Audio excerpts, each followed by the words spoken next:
ሰላም ናኹም ተኸታተልቲ ገሬ ፕሮዳክሽን በብዘለኹም ሰላምታና ቅሳነት ክኾነልኩም ብምምናይ ንሎሚ ድማ ከምቲ መቐፀልታ ናይ ኩሉ ግዜ ዘቕርበልኩም ስራሓት ገዛና ስራሓት ሒዘልኩም መፅእ ኣለኹ።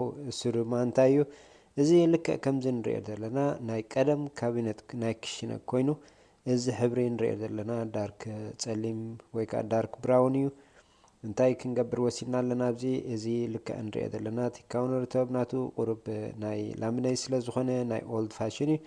ኣብዚ ግዜ እዚ ግን እንታይ ክንገብር ኢና ልክዕ እዚ ዌግነር ትሪእዎ ዘለኹም ናይ ፔይንቲንግ ስፕሬይ እያ።